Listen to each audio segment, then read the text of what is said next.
Let's react to the ISO Toilet episode. After a long break, episode 58 is out, which means it's time to do a detailed analysis. Okay, I'll show you all go. the secrets and Easter eggs. Anything you might have missed. Where did Dafuq appear in this episode, and what does he need? What cities have we seen in recent episodes, and where does the action take place in the new 58 episode? Where did Titan Speakerman fly to, and who will we see in the new episode? Watch the video to the end. It's going to be interesting. Let's go. First of all, the action of the episode this Okay, guys, let's go. I really want to react to this video and to say my opinion about that. takes place in London. We see Big Ben. London? Yeah, maybe. I don't think so.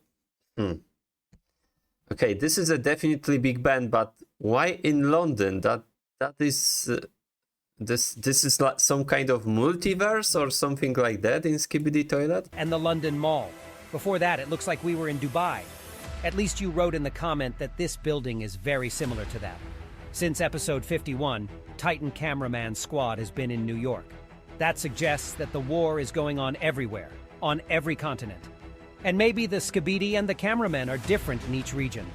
In this video, for example, the first toilet doesn't say Skibidi Skibidi as usual. He says skib skib skib. It sounds like it's a British accent or something. Note that there are speakers.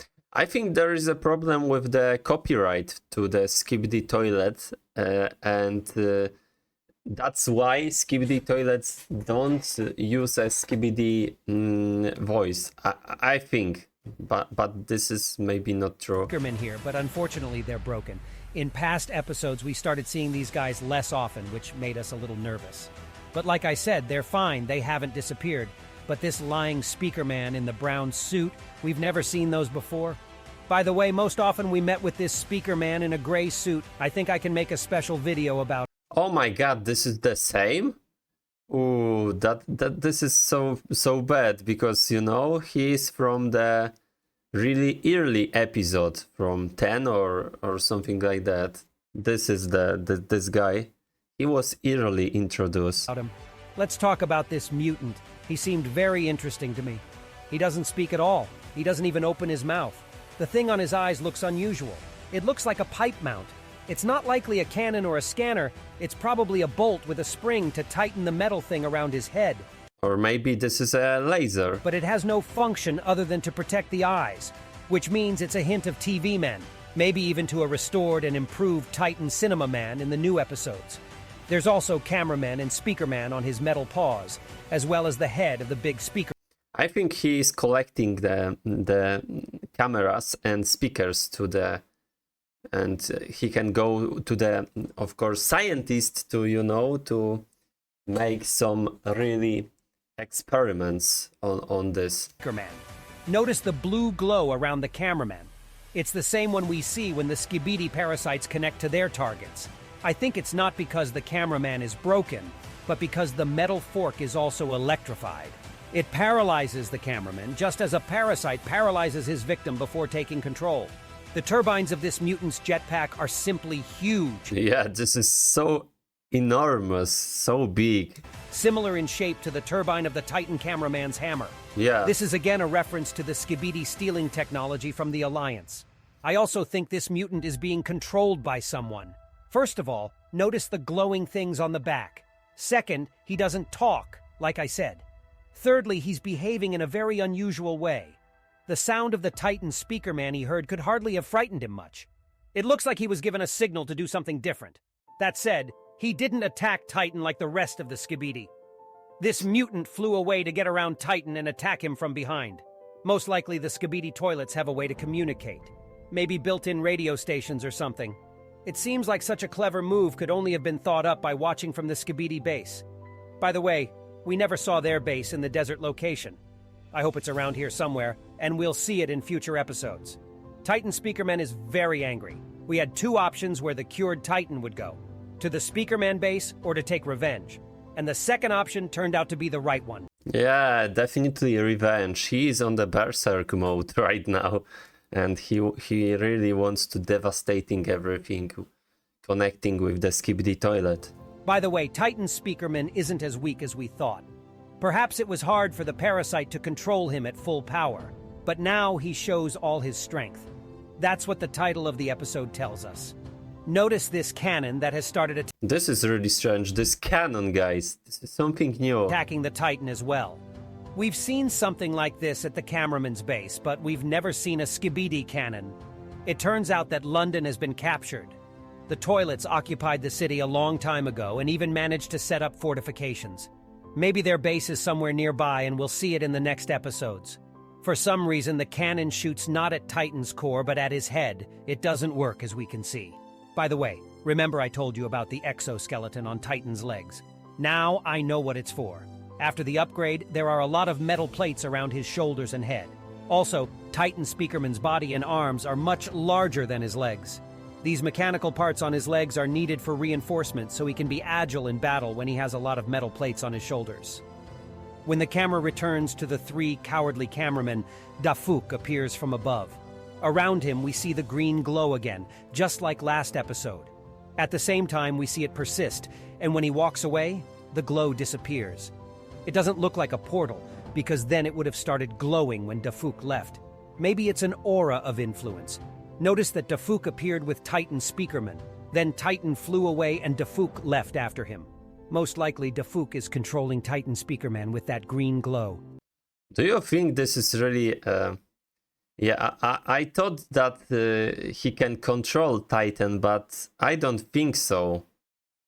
Why? He can't control Titan Speakerman right now, or maybe? Is there option? Maybe, you know, Skibidi Toilets now not control him, but right now control Dafuqboom? I really don't know if it is true. But then I don't understand why he controlled the infected Titan as well. Maybe the glow says something else. You can also see in this footage here that there is no glow. It seems to be an editing error again, since Dafuq should have been standing there on the roof watching the whole time. Remember those two Skibidi Toilets at the beginning of the episode? Apparently they ran away when Titan Speakerman showed up nearby. Unlike them, the mutant didn't run away but went around Titan from behind. By the way, he dropped all the agents on the pins somewhere along the way. I think he was going to cut off his speakers just like in episode 47 this mutant did with the saws. Yeah, this is the same move. But there's another Definitely. theory. His iron claw has the same glow as the Skibidi parasite. Maybe he could have taken control of it. But luckily, Titan spotted the hidden enemy and destroyed him quickly. Somehow the blast from his cannon was quite small this time, but it was enough to ignite and destroy the mutant. This moment with helicopters reminded me a lot of episode 51, where at the end, the same Skibidi appeared on the horizon. But like I said, these Skibidi are very weak, because once they fire, they are useless. That being said, they chose a great tactic, to shoot them all together. But these helicopters turn out to be very weak, because the Titan is now armored. And that's when we see the ultimate. He flew up into the air and started spinning around and firing at everyone around him. Speakerman flew away, and Titan Cameraman arrived after him. This tells us that was really cool scene, really. One of my favorites. that the action takes place right after episode 57. The Titan Speakerman then flew away immediately, while the cameraman... By the way, Titan Cameraman doesn't have